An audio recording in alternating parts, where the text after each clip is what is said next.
Ladies and gentlemen, we have today with us an eminent designer of West Bengal, Arnab Sengupta. I definitely love the glamour part. I definitely love the creativity part. I definitely love the madness about fashion. I think in future, maybe within 1 or 2 years' time, it might become compulsory for social media, engagement, be a part of the curriculum. I do teach a subject called creative advertising and all, and there some portions of it are covered with the social media. The syllabus has got social media thing.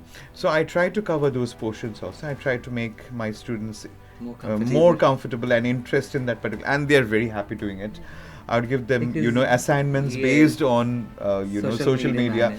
They would create reels and all. They would love to take something from pictures and videos. They create the styling boards and all and create it for the Instagram and all. I get surprised sometimes because whenever I start something, it all starts with the, like the way you said, with drawing, basic drawing, so that starts with the pencil and sketchbook. But in today's time, whenever I give them any assignment, I find that they would start with their own iPad or something like that, and they would start doing it in Canva directly. Scribble out. And they do it wonderfully. When you go to the backstage, you get to connect with people. In industries like fashion and films and all, there you need to have a very strong communication skill, and thereby you also make connections with the industry people, because at the backstage you would find the photographers, the models, the makeup artists, you would find the designers, you would find the stylists, everybody is at the backstage, and they are the behind the scene people, and they are the people working for the industry. And when the students, when they go and help backstage, they get to connect with the kind of people they are looking for.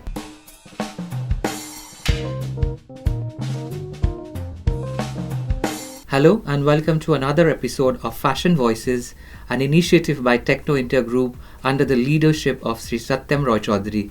Ladies and gentlemen, we have today with us an eminent designer of West Bengal, Arnab Sengupta. Hi Kuntanil, how are you doing? All good, all good. So Arnab has been very fortunate to be a part of this whole episode. We are going to discuss certain elements about fashion and education together. So going on to the first question, Arnab, how did you start your career and when it happened? Well, I started my career in the academics only. That was way back in 2000 when I just passed out of an IFT. I passed out in 98. Right. Then I started working in 1 or 2 fashion houses. Then I started working in various fashion institutes. And I ended up going to Bangladesh also for academic part only. And then I came back to India. In 2003, I started my own label, Arnab Sengupta. Okay. So that is how the beginning of my fashion label and the academic part also. But if you actually look into my career graph, so I have always been associated with the academics. I've been associated with various institutes, universities and colleges. So that is one of my first love, you can say. And obviously along with that, also fashion is also there. I definitely love the glamour part. I definitely love the creativity part. I definitely love the madness about fashion. So you are in both the industries. He's into education, academics, as well as he's a designer by himself. So how do you balance both of it, Arnab? Well, at times it is very difficult. You are right. Because both the industries need madness, right? Yeah. Even teaching students, taking care of the academics on a regular basis, internal exams and end-term exams, everything, even the convocation, so many things comes into it. So, yes, at times it is very difficult, to balance both the things. But when you love both of them, it's an easy task. You make your own road.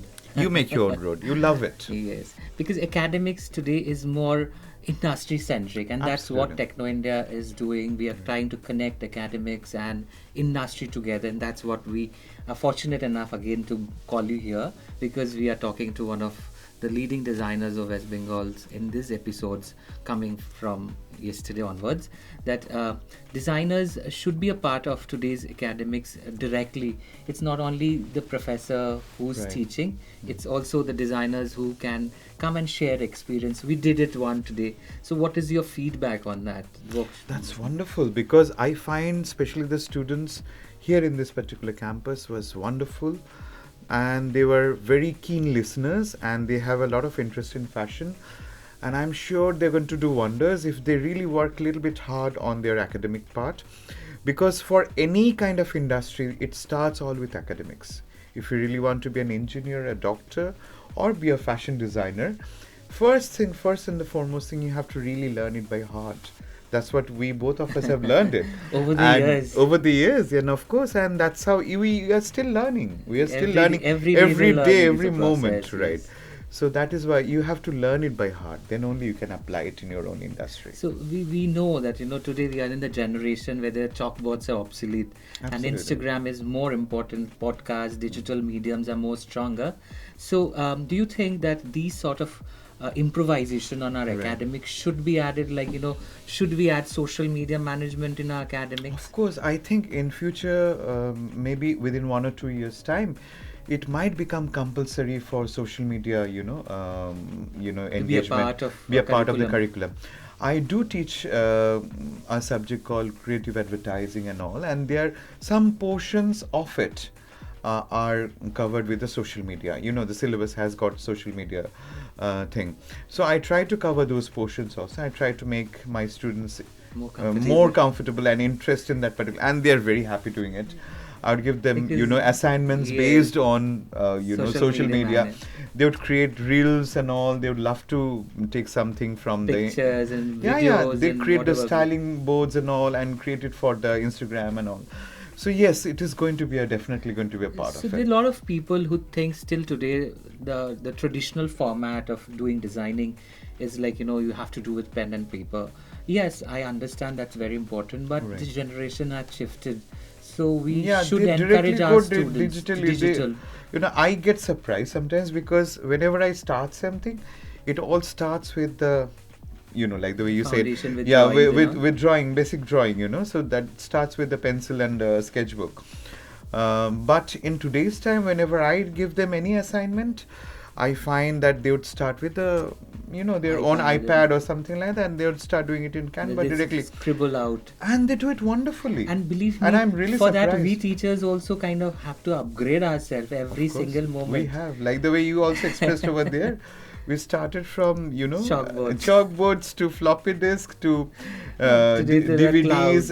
and now to the cloud. So that definitely. So this is one very strong message. It's not that we have to always follow that. Right. Yet is good enough, but Right. digitalization things are more stronger, and Right. that's how I believe we can connect to a lot of wider audience Right. globally. So coming to that global audience, you have a wonderful client base abroad, and you already showcased in multiple shows abroad. So what is the difference between showcasing in India and abroad? Well, in India, it's home ground, right? So of course, I have my lot of friends working for me, especially with you. It's a wonder to work with you whenever we have done shows together. We're more friendly or backstage. Yeah, it's going like on. we had the best of the time. The main exhaustion goes out while you're creating the collection. But when you have friends along with you during the time of the show, who is actually managing the entire show, or the show director or somebody like that, it's a relief at that point of time. You Then know both each other. Exactly. So that's what it happens. In India, it is more of a, it's like a friendly affair, and there you feel very relaxed.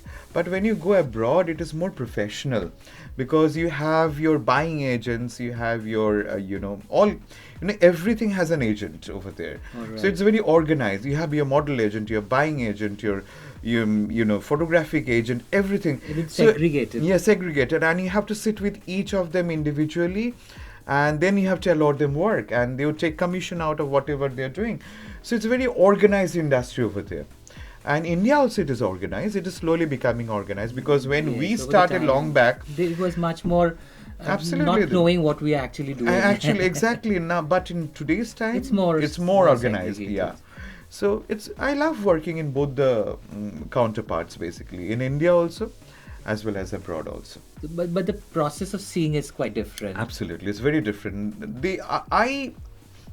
My personal opinion would be, they everything they do in West is more mechanical, and in India we have a lot of human touch and heart to it. Heart is Yeah, we inside it. become very emotional easily, even if you're doing a fashion show also. Yesterday only I shared my experience. Yesterday only I was just in one of a very big show in Calcutta, Right. and the designer's mom started crying in tears. So it was kind of I more understand, emotional, yeah. and I was feeling so different when we see these sort of emotional connect. Right. But in West, I don't think so. There's something like that. I faced once, I remember I told you about Wimbledon Fashion Week, and one of the photographers, she was sitting in front and absolutely in the front row, and she was clicking pictures of my show. And I remember after my show, she was literally crying. She said, I said, what happened? Are you okay? Like, everything is okay with you? She said, no, actually, or no, I could not believe that you had so much of detail in your garments. So they do become emotional. Not like that my son is doing the show, but over there that, yes, that person has worked so hard to make this particular collection. But in India, on the contrary, if you talk about the fashion shows, here people would relate directly with that whether I'll be able to wear that garment or not. Whatever is been More showcased in, practical. more practical, what has been showcased on ramp. And moreover, it is like, you are showcasing, it is more about the glamour part in India now, still now, and on the contrary, in West, yes, glamour is definitely there in Yes, fashion. it is the It is an ultimate. integral part of it, but at the same time they are more business minded also over there, because ultimately the main purpose of fashion is also to bring revenue, Commercially. not only creativity, but also at the same time revenue. So that is why academics plays a very important role when they learn fashion marketing and merchandising, creative advertising, entrepreneurship. These are the kind of subjects which teach the young minds that fashion is not just about creating some illustrations and creating some beautiful gowns and jackets or something like that. It is also It's more about detailed. it's Education more is about learning the important, yeah. business of fashion also. You at the might same not time. like it in the classroom, but over the years Right. you should practice and also learn it from there. Right. So both ways it is must. Coming to our end of our questions of this podcast, I would ask you, how important is going to the backstage for students? It's very, very important, because when you go to the backstage, you get to connect with people. In industries like fashion and films and all, there you need to have a very strong communication skill, and thereby you also make connections with the industry people, because at the backstage you would find the photographers, the models, the makeup artists, you would find the designers, you'd find the stylists. Everybody. Everybody is at the backstage, and they are the behind the scene people, and they are the people working for the industry. And when the students, when they go and help backstage, they get to connect with the kind of people they are looking for. Because they can network also. Absolutely, they can network also, and in future they might get another call to work for them. So the industry is under one roof. Is under one roof, and also at the backstage. So in front, only the models are dressed up wonderfully, The very audience glamorous. comes up. Audience comes up and claps and leaves. That's what happens. But yes, of course, when you talk about the fashion weeks and all, the business happens also at the same time. There are takers of various kinds of The buyers stores, comes up. like talking about Ogan or Ensemble or Aza and all these stores which are nationally famous. They pick up designers and they would say, okay, why don't you provide this particular collection in my store? That is how the fashion weeks and the happens. fashion scene happens. But students should always be in the They backstage. should also be at the backstage. Yes. So that was Arnab Sengupta for all of us. Thank you so much for being our audience. Thank you Thank so much for having me over here. Thank you.